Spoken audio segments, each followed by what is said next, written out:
When does that change? When does 4 become 3?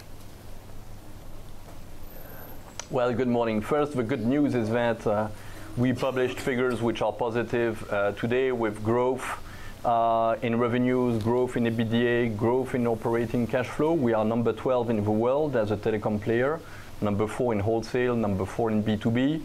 And the French market obviously is an important market for us. We have been growing in France revenues by close to 1% this quarter.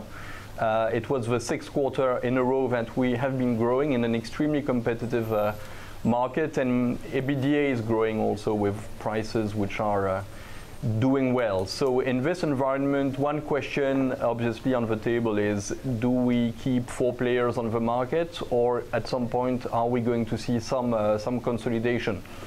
I think the pressure is on our competitors, who are, for 2 of them, in cash flow negative. The third one has some other challenges. So I guess that at some point the law of physics will apply, and some player will have to decide to do something differently. So it will happen at some point. We have time for us. We have the right strategy. It's delivering.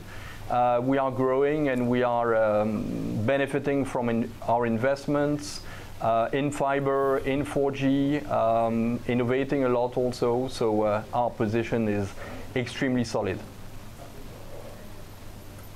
So what you're hinting at there, Ramon, is that you will probably not be the instigator of this consolidation. Is that a fair call?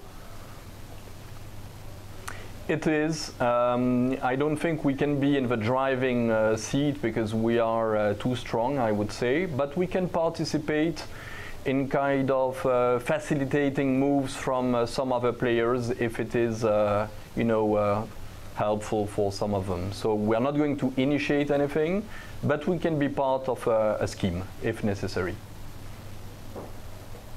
Do you think it would make sense to put 2 weaker players together? Do you think the regulator will allow 2 stronger players to come together, say you and Bouygues?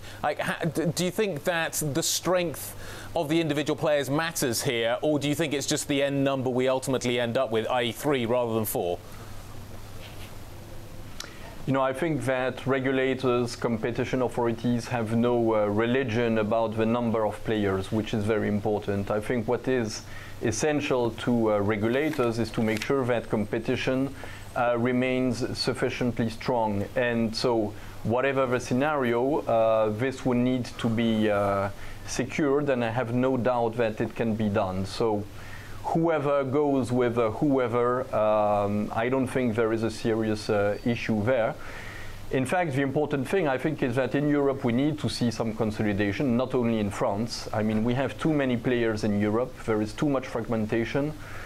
We are seeing some consolidation in the US. We are seeing also potential consolidation in China, for instance. It doesn't make sense that in so many European countries we remain with domestic markets with 4 players. There is an issue of scale. We are partly fixed cost infrastructures companies, and there is a need to make sure you can amortize huge investments in the future. It's the case today. It will be also the case tomorrow with the next generations coming, starting with 5G. Yeah, 5G is one factor behind this. What is interesting, you bring up the US market, and what is happening there as well is that we are seeing content part of the mix as well. Do you see what has happened in the United States with content and distribution coming together as something that is ultimately going to end up happening in Europe? And what's your strategy on that?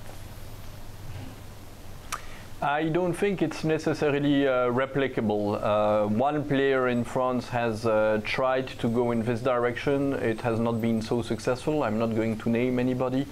I think content is very important for telecom players, and our strategy is to distribute, to aggregate content, and also partly to produce some contents. Orange is involved with Orange Studio in co-producing some movies, some series. We have a dedicated channel which is named OCS, which has a partnership with HBO. We have partnerships with beIN, with Canal+, with Sony Pictures. So we are making sure that we are able to offer to our customers the best variety of contents, movies, series, sports, etc.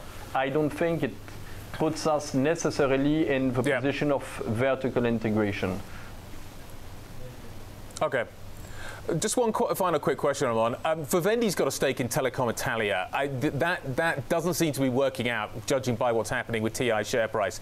You've got investments in Spain which do seem to be working out at the moment. But are you turning your attention to Italy and potentially seeing some opportunities there, particularly given where TI's share price has gone over the last few quarters? No, not at all. We are active in 8 countries in Europe: France, Spain, Poland, a few others, where performance is very good. In Spain, we did a great acquisition a few years ago with Jastel. We have been growing by 1.6% in the other European countries this third quarter.